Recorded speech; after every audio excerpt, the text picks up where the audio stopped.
Namaste, beautiful beings. Welcome to the Divine Wealth Awakening Show, where intuition brings your soul to life.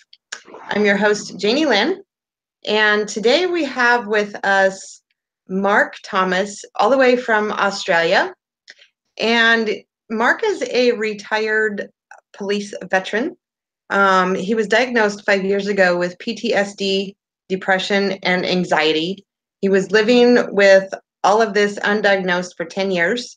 And in June of 2015, Mark started a small support group for police, which very soon expanded to include all first responders, including dispatchers. And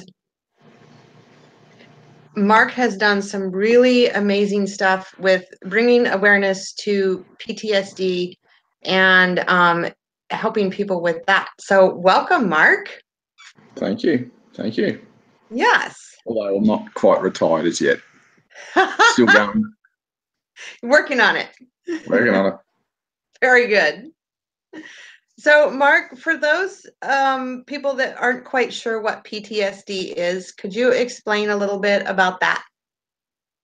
Yeah, PTSD, post-traumatic stress disorder, it's a psychological injury. I don't see actually PTSD as an illness. I believe it's an injury because it's the result of having your life threatened or coming in close proximity to death, basically, and it gets in your mind. The other phone's ringing. I'll just put that away.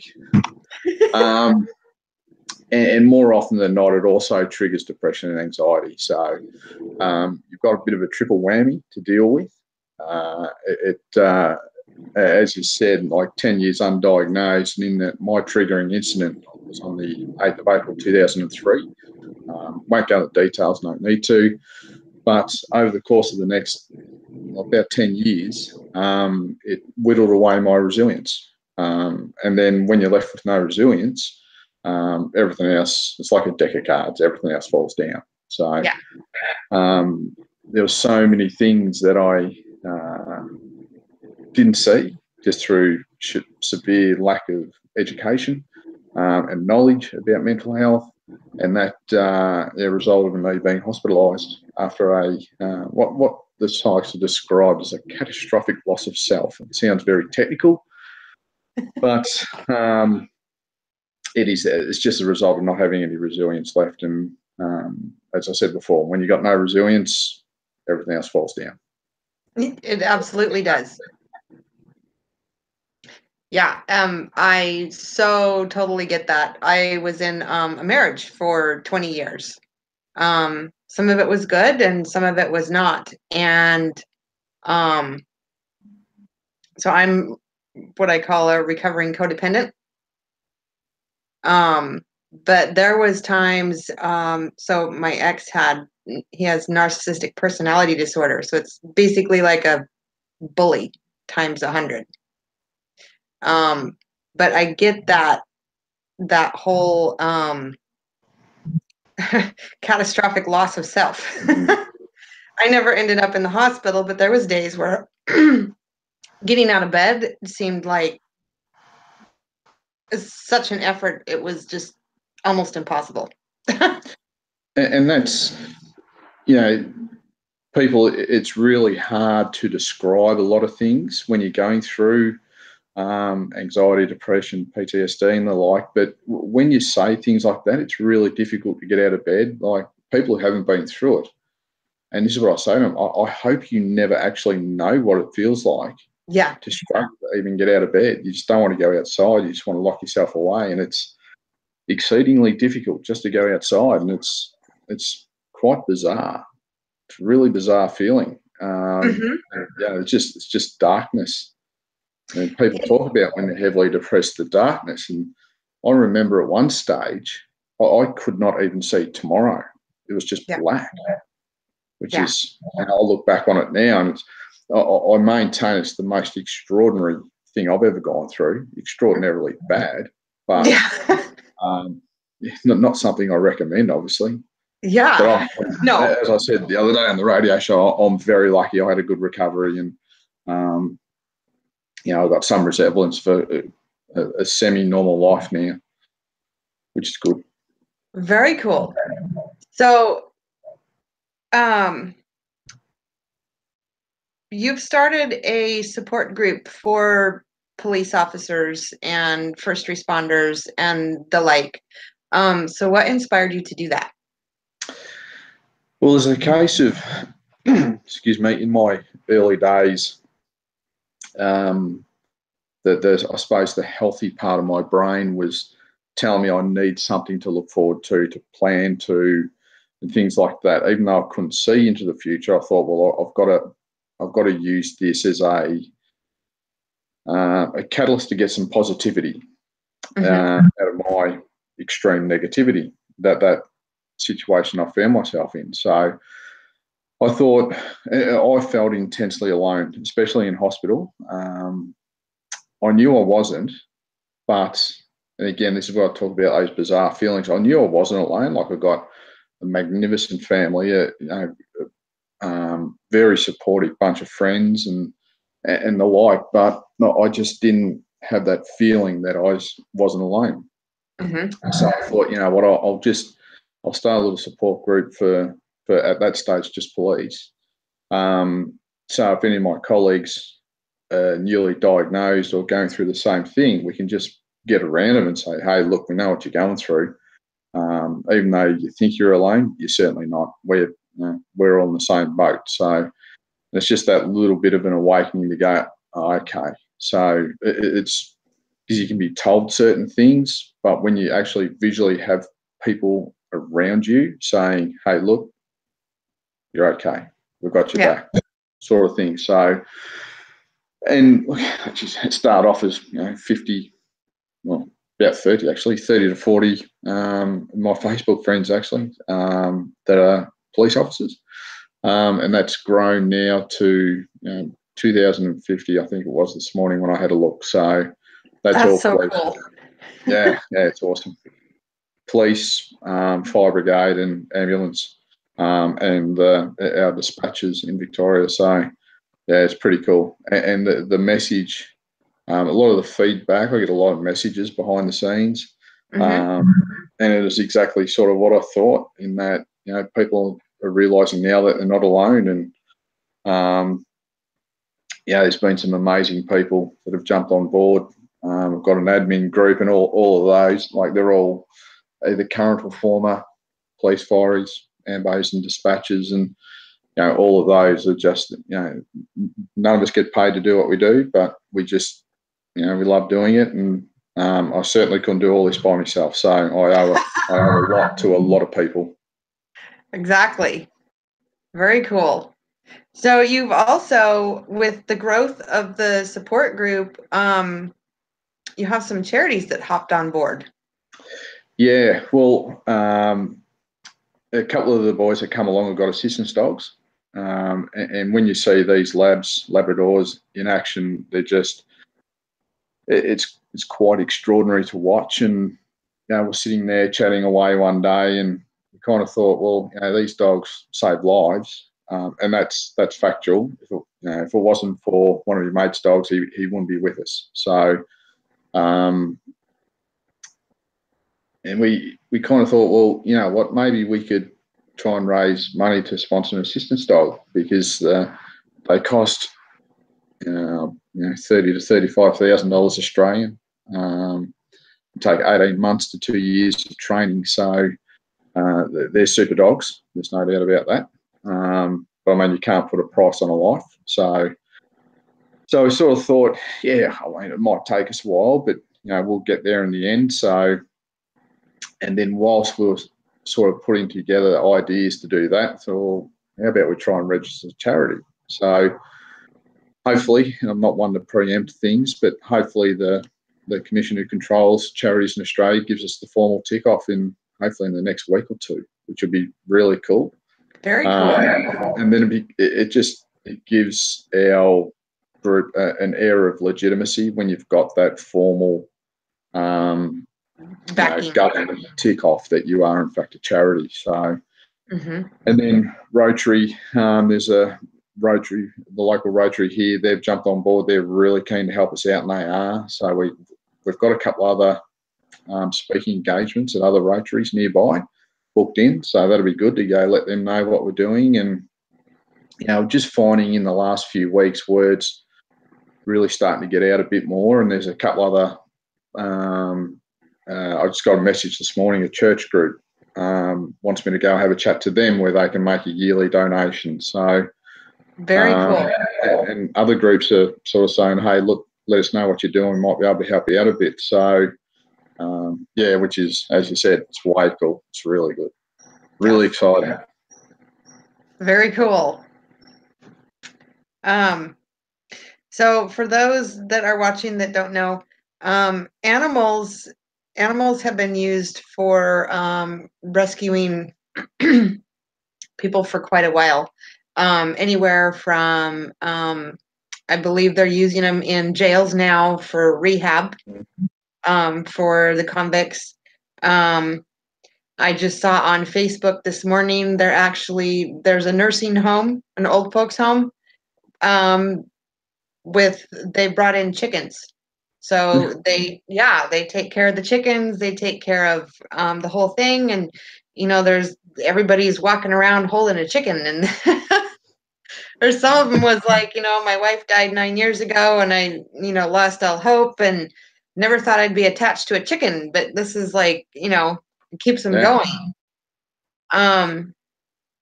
So energetically speaking, animals don't have any space in their reality to hold any judgment for anything or anybody. Yeah. And when you are dealing with, I want to say a mental injury. That's one of the things that is so important for recovery is being in spaces of no judgment. And absolutely. It helps to shift the mind. It helps to open the heart. It helps all of that. And so that's why animals are so important in pretty much any recovery thing, and especially with PTSD, because isn't the suicide rates of PTSD, I wouldn't say victims, it's pretty high, isn't it? Yeah. And I think with that, the most knownly statistic, certainly out here, and it's really telling, is in your own country with the the military coming back, 22 veterans a day. I still find it quite difficult to wrap my head around that, like 22 people a day of, going away to protect your country. They come back and they're so severely damaged that they're suicide, which is just horrific. Like our military suicide rate isn't as high because we didn't have as many deployed, but it's still extraordinarily high. And certainly police and first responders and dispatchers in Australia, we're in the higher echelon of it. So awfully tragic. You just think how bad someone is that's the option to take. And it's and again, I suppose it's the stigma surrounding it that prevents people going to go get treatment and talking openly about it. But when you're in a true suicidal state, it's people think it's selfish, and it's not, because it's a legitimate way to cease the pain, and you think you're a burden on everyone. So severely misunderstood. And again, this is where another part of our group and what we want to do is just educate and get the correct messages out there and saying, hey, it's okay to not be okay. Because this is just Australian statistics, but 1 in 3 women have anxiety. 1 in 5 men have anxiety. 1 in 5 women have depression. 1 in 7 men have depression. And I think we're about 23 million population, which is about the population of one state in New York, of course. So, but that's a hell of a lot of people. And that's just depression and anxiety. When you throw in post-traumatic stress disorder, OCD, schizophrenia, bipolar, and these things, there's a large chunk of the population that's got some kind of mental illness. There are mental illnesses and mental injuries. They're two categories. But the breaking down of stigmas and the education of the community, and by extension, if we can educate ourselves, being the first responders, well, then we'll educate the community as well. So, it's that flow-on effect. And then more people will go get treated, more people will be mentally healthier, and there'll be less suicides. So, the end game is to stop people suiciding and to get their lives back. That's the end game, which is really cool. Yes. So I know, like, when I was in that state of depression, I knew it wasn't like normal, but it felt like a sort of an odd comfort zone. Yeah. That makes sense. Yeah. Like, when you're in that space for a long period of time, it does become kind of a weird, normal, everyday thing. Yeah, and that's what I was about to say. It becomes normal. It becomes normal to feel crap, and then you get used to feeling crap. Yeah. But then I had this a couple of times I can remember, just this feelings, like a couple of them were brought on by music, and this is why music is so powerful. Just it brought me out of feeling totally crap for 3 or 4 minutes, and you sort of think to yourself, oh, hang on, I'm still capable of feeling okay. Right. Okay. So it kind of drove me to keep going, to keep recovering, to keep doing the right things. I stopped drinking alcohol altogether, but as long as your moderation, I don't say everyone has to stop drinking, not by any stretch. It's just moderation. Don't go out and drink 5 bottles of wine or 20 beers and things like that. It's just no good for you. Yeah. If you can't walk straight, it's too much. Try and stay away from junk food and exercise and mindfulness. Practice mindfulness and do some yoga if you can, and just try and live as healthy as you can and give yourself the best chance of recovering. I understand, like I was very lucky in that. That's, you'll hear me say I'm very lucky because this worked and that worked, and that's why I'm very lucky. But like, I went through exposure therapy, which worked really, really well on me. I've got mates that are still doing it, and it's not as effective on them. And I'm very aware that they've got to keep working, they've got to keep doing the right things, and hopefully one day they get to feel how I feel. And that's like, I know how they feel, but they don't know how I feel now, and that's it's really important. They've got to get to a position, and that's again part of the group. Try and get everyone to feel relatively healthy again. That's it's really important. Well, and I think one of your other lucky things too is you have your amazing supportive family there through the whole process. Yeah. And some of those others might not have that. Yeah. And that's, living with someone with PTSD must be an extraordinarily hard thing to do. Anger levels are just through the roof. The smallest things trigger you off, like eating chips. Yeah. I love eating chips, but no one can eat chips around me because it triggers me. Like eating chips, potato chips. So, it's those kind of things that makes it difficult to live with. I'm laughing because my 9-year-old eats breakfast in my bedroom because he can't stand the sound of his brother eating his breakfast at the same time. It grosses him out. Yeah. So yes, certainly know the same sort of feelings. Yeah. But yeah, to have that family support and friend support is just critical. And if you haven't got that, or if you've got, if you're clashing, it just makes things really, really difficult, and it's going to hinder your recovery. Mm-hmm. So there's so many different aspects to recovery. Yeah, absolutely. And so that's part of what the dogs offer. That is so amazing. You guys have access to those. Yeah, they're brilliant to watch. I've got my little puppy here. Awesome. She's not an assistance dog, but she's pretty good. Oh yeah. She's good fun to play with. Uh-huh. She can go back to sleep. I read somewhere that even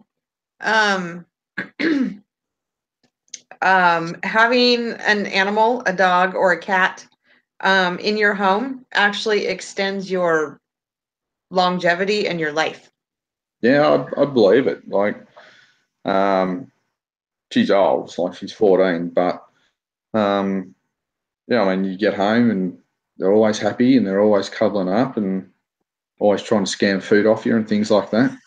Yeah. But yeah, they're fun to have. And yeah, you can come home in the most vicious of moods. The dog's sitting there, the dog's happy. Yeah. So, it just takes it out of you. Yeah. And that's what, when you see, it was quite strange. I was at the MCG, which is one of our big sporting stadiums, watching Aussie Rules, and I was there with the mate Rob and his dog Jimmy. And Rob got triggered. And you get to know each other's triggers. It's quite funny. Oh, hang on, you're being triggered. Yeah. But when other people get triggered, you try and settle them down, just a hand on the shoulder. It's okay, breathe. Mm-hmm. And I went to do that to Rob, and I thought, hang on, that's not my job. That's Jimmy's job. But like, Rob's got his own, or Jimmy's got his own Facebook page, Jimmy PTSD and me. So it's really cool to look at. And lots of photos being taken of him. So it's quite weird. I'm sitting there, Rob's wigging out, Jimmy's working, and I'm sitting there taking photos of him. It's quite a strange feeling. Yeah. Sorry, I know you're having a really hard time, but I'm taking photos of you. So, because then he puts them up on the page, showing how Jimmy's working, and Jimmy giving him a cuddle, and Jimmy the dog puts his paws on Rob's shoulders and just gets his head and just rubs his head in. So it takes the attention away from what he's thinking about, which is getting his anxiety so high, and gets him to focus his attention on the dog. Mm-hmm. And calm down. So quite amazing to watch and highly effective. Yeah. Still got a lot of work to do to bring himself back down to ground level, so to speak, but certainly the dog plays major parts in that. Yeah, and especially, being in a very public place like that, if the dog wasn't there, it probably would have taken him 10 or 12 times longer to get himself calmed down. Yeah. Well, we would have left. Yeah. We would have just left the arena, gone back to a car, give him some time alone, away from everyone.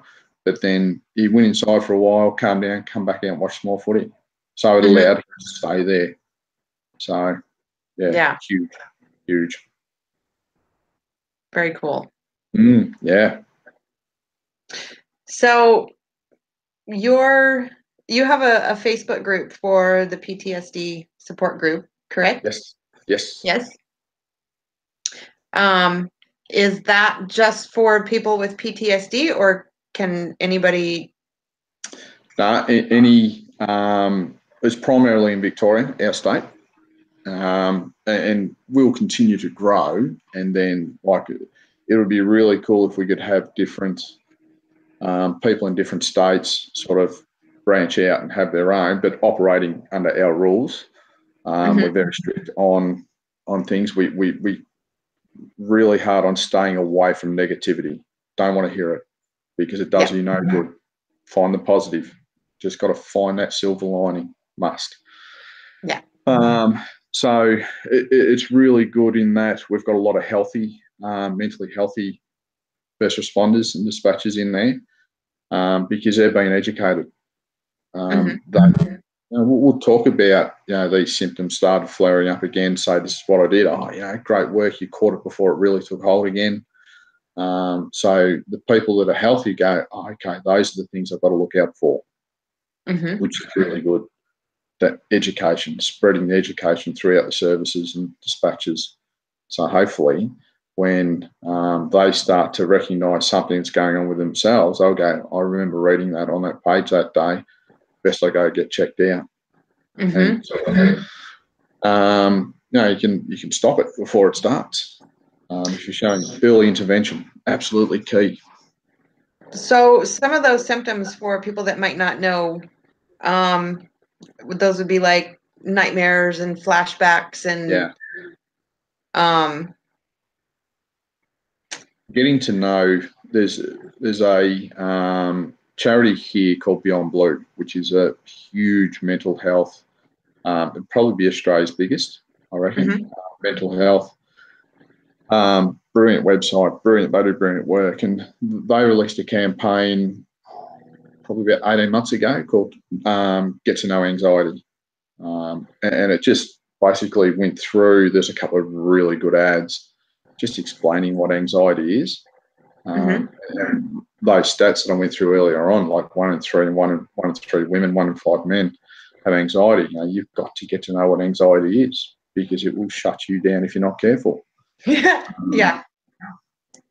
And so if you know the signs and symptoms, well, then you can go to the GP or a psychologist, counsellors, things like this, and learn the techniques and learn why, and then overcome it earlier than you do later. And like every other injury or illness or anything like that, early intervention is the key to recovering from it.